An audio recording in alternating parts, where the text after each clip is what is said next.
नमस्कार। देश काल में आपका स्वागत है। मैं हूं मुकेश कुमार।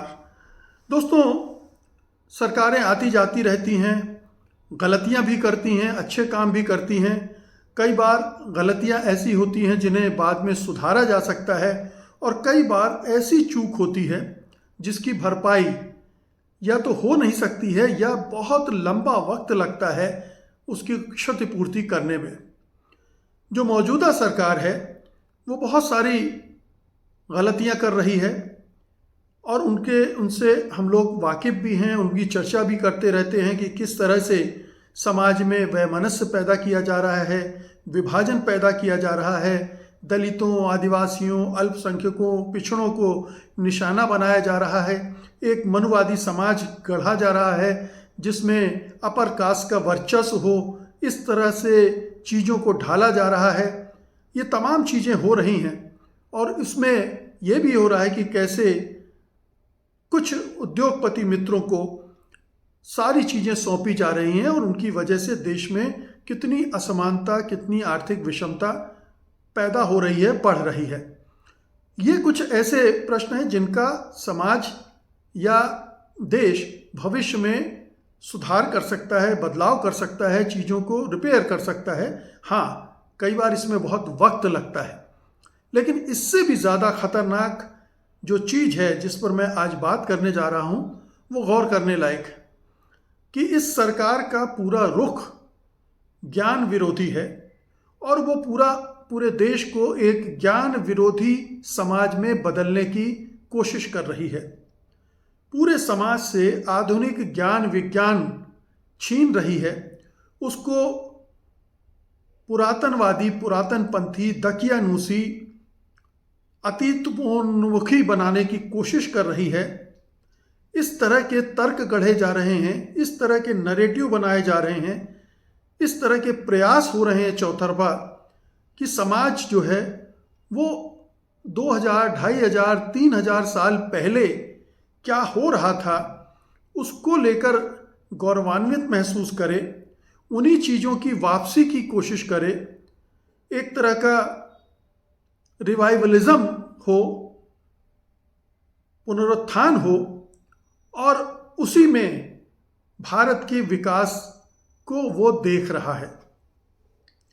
मोदी सरकार लगातार, और हाल के दिनों में तो और भी बड़ी तेजी से इस दिशा में प्रयास तेज हुए हैं। पिछले 2-4 महीनों में ख़ास तौर पर हम देख रहे हैं, हालांकि ये सिलसिला 11 साल से चल रहा है, और इसके बहुत सारे नमूने हम खुद देख चुके हैं, जिसमें खुद प्रधानमंत्री नरेंद्र मोदी कह चुके हैं कि भारत में तो प्लास्टिक सर्जरी बहुत पहले से थी, और उन्होंने गणेश का उदाहरण देते हुए कहा था कि कैसे मानव शरीर में हाथी का सिर जोड़ा गया था। अब ये कपोल कल्पनाएं हैं, शास्त्रों और मिथकों की कहानियां हैं जिनका वास्तविकता से कोई लेना देना नहीं था, लेकिन प्रधानमंत्री का अपना सोच उसी तरह से बना हुआ है। जिस तरह की शिक्षा दीक्षा उनकी रही है उसमें उन्हें ये वास्तविकता लगती है, और इसी तरह से उनके सरकार में ढेरों मंत्री हैं, उनकी पार्टी में ढेरों नेता हैं, संघ परिवार पूरा उसी सोच से बना हुआ है, उसी विचारधारा से बना हुआ है। वो अतीत में गौरव ढूंढता है, अतीत में ज्ञान विज्ञान ढूंढता है, या नहीं है तो जो कुछ था उसी को ज्ञान विज्ञान के रूप में प्रस्तुत करता है, महिमा मंडित करता है, और समाज को बताता है कि हमारे 2000, 3000, 3500 साल पहले जो कुछ था वही सर्वश्रेष्ठ था, और अगर हम उसको पा लें, उसको अपना लें, तो हम फिर दुनिया से आगे निकल जाएंगे, हम विश्व गुरु हो जाएंगे। लेकिन ये सारी चीज़ें हकीकत से बहुत दूर हैं।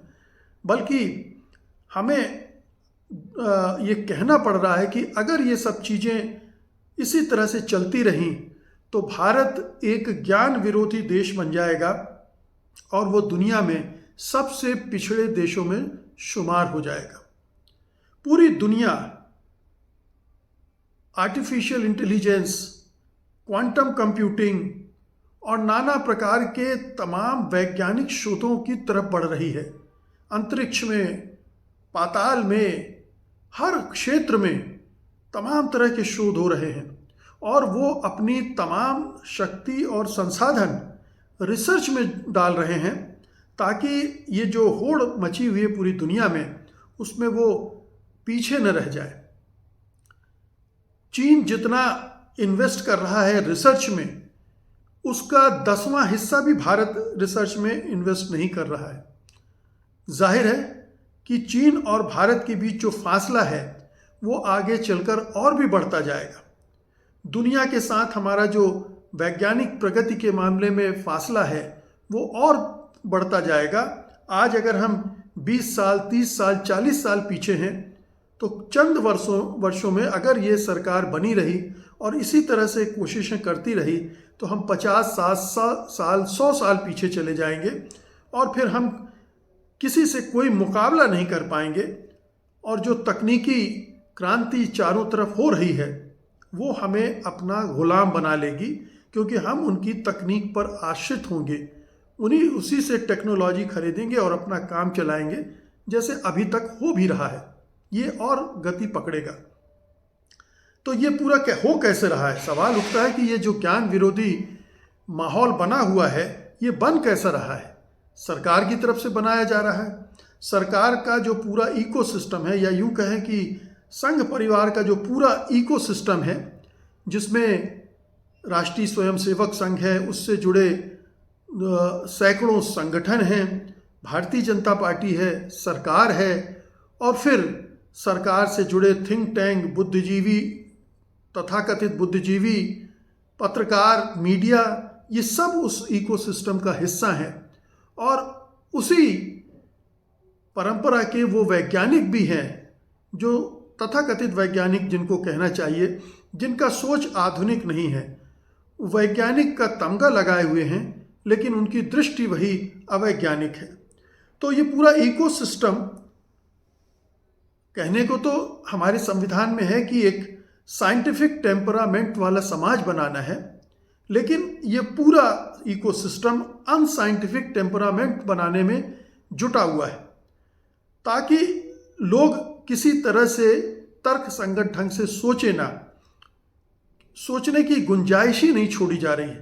पूरे जो अकादमिक संस्थान हैं, देश भर के यूनिवर्सिटीज़ हैं, आप उनमें देखिए क्या हो रहा है, किस तरह के विषयों पर रिसर्च किया जा रहा है, किस तरह के सेमिनार हो रहे हैं, गाय, गोबर, इन्हीं सब विषयों पर बातचीत हो रही है, और पारंपरिक ज्ञान की बात हो रही है, प्राचीन ज्ञान को फिर से लाने की बात हो रही है, जो कि एक तरह की मूढ़ता है, क्योंकि प्राचीन का ज्ञान उस समय का ज्ञान था, उसका हम अनादर नहीं कर रहे हैं, हम उसको खारिज नहीं कर रहे हैं, उसको भी इस्तेमाल किया जाना चाहिए, उसका भी अध्ययन किया जाना चाहिए, और उसमें जो श्रेष्ठतम है वो हमें इस्तेमाल भी में लाना चाहिए। लेकिन आज के आधुनिक ज्ञान को, ज्ञान विज्ञान और टेक्नोलॉजी को दरकिनार करके अगर हम अतीत में ही सारी संभावनाएं, सारे आविष्कार देखने लगेंगे तो हम पिछड़ जाएंगे। यही हो रहा है, सारे जो संस्थान हैं वो यही कर रहे हैं। इसी तरह से हमारी जो नई शिक्षा नीति है वो भी उसी तरह धकेल रही है। नई शिक्षा नीति को गढ़ा ही इस तरह से गया है कि उसमें जो संघ परिवार की विचारधारा है उसकी पुष्टि हो, और उसका जो राजनीतिक एजेंडा है वो मजबूत हो, लोगों के दिमाग में, युवाओं, छात्रों के दिमाग में वही सब भर जाए, और उसके बल पर वो आगे की राजनीति भी अपनी मुट्ठी में कर सके। तो एनईपी जो न्यू एजुकेशन पॉलिसी है वो ये कर रही है। फिर आप देखिए कि आए दिन हमारे मोहन भागवत या प्रधानमंत्री मोदी जिस तरह की बयानबाजी करते हैं उसमें भी वही चीज़ें छुड़ी हुई हैं। अभी हाल में मैकाले का जिक्र दोनों नेताओं ने किया कि मैकाले, यहाँ तक कि उन्होंने कह दिया भागवत साहब ने कि महात्मा गांधी भी मैकाले की मानसिकता, मैकाले की जो गुलाम मानसिकता वो पैदा करना चाहते तो उसके शिकार हो गए थे। महात्मा गांधी तक पर भी उन्होंने इस तरह से आक्रमण कर दिया। अब गुलामी की मानसिकता का जो प्रश्न है वो तो सैकड़ों साल पहले भी जाता है। सबसे ज़्यादा गुलामी की मानसिकता अगर किसी ने पैदा की है इस देश में तो ब्राह्मणवाद ने, मनुवाद ने की है। उसने 90% आबादी को गुलाम बनाए रखा, अपने जो मनुवादी व्यवस्था है उसके ज़रिए उनके दिमागों में भरा, उनको स्वतंत्र रूप से पढ़ने सोचने की आज़ादी नहीं दी। तो वो जो मनुवाद ने एक औपनिवेश बनाया पिछड़ी दलित जातियों में, आदिवासियों में, उसने ज़्यादा नुकसान किया है बजाय मैकाले के। मैकाले ने ज़रूर एक ऐसा कर्मचारी वर्ग तैयार करने की कोशिश की थी जो दिखने में हिंदुस्तानी हो लेकिन सोचता अंग्रेज़ों की तरह हो। कोई दो मत नहीं, उन्हें अपनी शासन व्यवस्था यहाँ चलानी थी, उसके अनुकूल एक मैन पावर चाहिए था। लेकिन उसने जिनको ट्रेंड किया, उस पूरी शिक्षा दीक्षा ने उनके दिमाग को और खोल दिया। बहुत सारे लोग उसी शिक्षा दीक्षा की बदौलत आधुनिक दृष्टि पाने में सफल रहे, देश विदेश में गए, उन्होंने दुनिया भर की प्रगति देखी, विचारों को देखा और उससे प्रेरणा भी ली और भारत को बदलने की कोशिश भी की। तो ऐसा नहीं है कि मैकाले को एक तरफा तौर पर देखा जाना चाहिए। अंग्रेजी राज के भी बहुत सारे फायदे समाज को मिले हैं। जो संतुलित ढंग से सोचते हैं वो उनकी तरफ भी देखते हैं। अंग्रेज़ों ने भयानक शोषण किया हिंदुस्तान का, सारी दौलत लूट कर ले गए, लेकिन उन्होंने कुछ दिया भी। जब जिक्र होगा तो उसका भी जिक्र होगा। बहरहाल इस बहस में पढ़ने के बजाय हमें ये सोचना चाहिए कि जो आधुनिक दृष्टि पैदा हुई है इन 150-200 सालों में, बेशक अंग्रेज़ों ने चाहे जिस भी मकसद से किया हो, लेकिन भारतीय समाज में नई दृष्टि पैदा हुई, नया ज्ञान पैदा हुआ और उसकी वजह से हमने बहुत सारे क्षेत्रों में उल्लेखनीय प्रगति भी की है। तो क्या हम उस सब को दरकिनार कर देंगे? ये एक प्रोसेस चल रही है, एक कोशिश चल रही है और इस वजह से बहुत नुकसान हो रहा है। अब देखिए कि लगातार एक साधु संतों का समाज है जो संघ के इकोसिस्टम से जुड़ा हुआ है और वो लोगों के दिमागों में वही कचरा भरने की कोशिश कर रहा है, वही आधुनिक विज्ञान का, ज्ञान का तिरस्कार कर रहा है। अब मसलन देखिए, कुछ बीजेपी नेताओं ने कहा कि डार्विन के विकासवाद को नहीं पढ़ाया जाना चाहिए।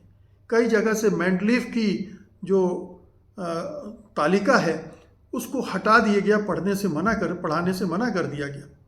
इसी तरह से जो पाठ्यक्रम हैं उनमें ऐसे बहुत सारे बदलाव हो रहे हैं जो आधुनिक दृष्टि को बढ़ावा देने के बजाय उन्हें पीछे ले जाते हैं।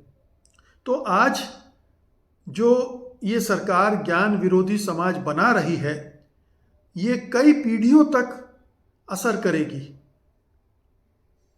ये पीढ़ियाँ कई पीढ़ियों तक, आने वाली पीढ़ियों को प्रभावित करेंगी, क्योंकि उनकी संतान होगी, वो संतान को भी वही संस्कार, वही ज्ञान देंगे और वो उसी से प्रेरित होकर अपने जीवन को जिएंगे। तो जाहिर है कि वो कूड़ मगज होंगे, अंधविश्वासी होंगे और मिथकों को, शास्त्रों की कथा कहानियों को सच्चाई मानेंगे।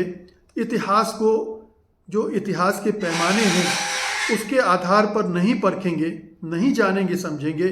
एक जो क्रिटिकल थिंकिंग की ज़रूरत होती है जीवन में और प्रगति के लिए, वो उनको कभी नहीं मिल पाएगी। और क्रिटिकल थिंकिंग हर क्षेत्र में ज़रूरी होता है, हर सोच में उसकी ज़रूरत पड़ती है, ताकि आप किसी भी समस्या को, किसी भी विषय को उस आलोचनात्मक दृष्टि से, सोच से समझें, उसका विश्लेषण करें और उसके बाद किसी निष्कर्ष पर पहुँचें।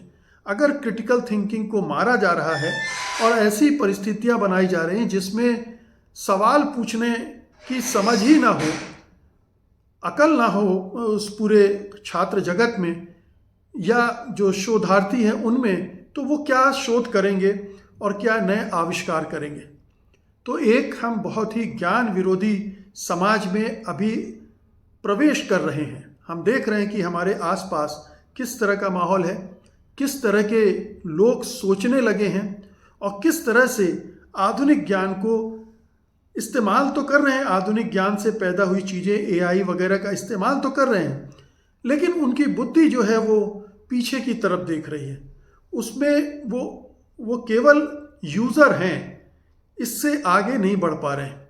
वो खुद कोई क्रिएटर नहीं है, वो खुद कोई आविष्कार नहीं कर रहे हैं। तो हमारा समाज इसीलिए पिछड़ता जाएगा और चीन और अमेरिका या यूरोपीय देशों के मुकाबले अगर आज हम 10, 15, 20, 25 साल पीछे हैं तो यकीन मानिए कि अगले 5-10 सालों में अगर ये सिलसिला चलता रहा तो हम 50-100 साल पीछे भी जा सकते हैं और तब शायद हमारे लिए इन देशों का मुकाबला करना असंभव हो जाएगा।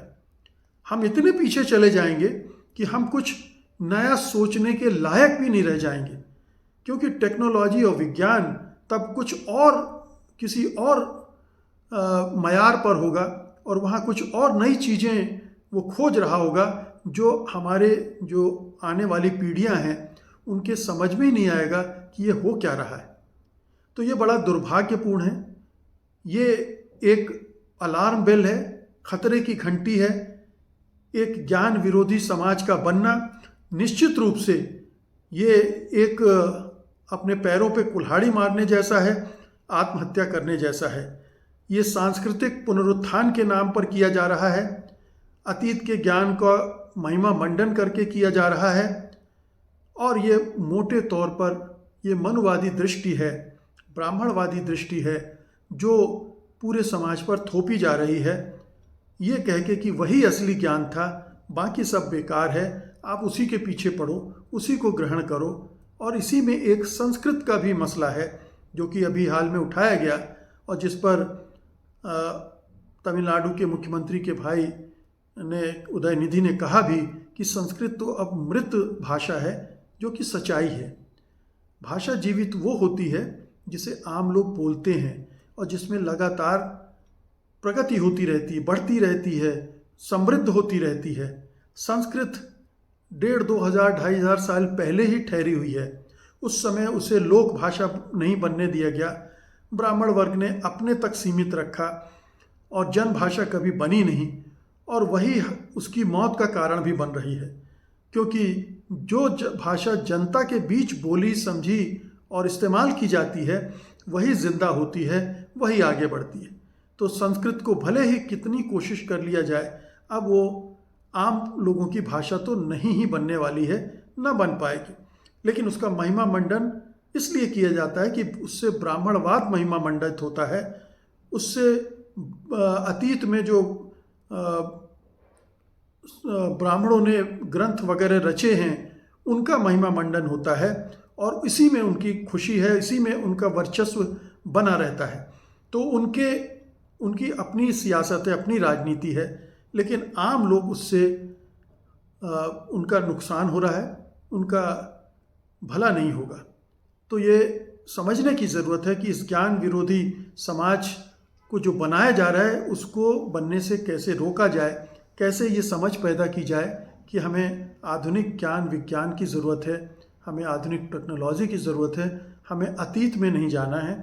अतीत के ज्ञान को हम जानेंगे, समझेंगे, पढ़ेंगे, गुणेंगे, लेकिन आज और कल, आने वाले कल, इसको देखकर ही हम तय करेंगे कि हमें क्या करना है। बहुत बहुत शुक्रिया आपका। धन्यवाद। नमस्कार।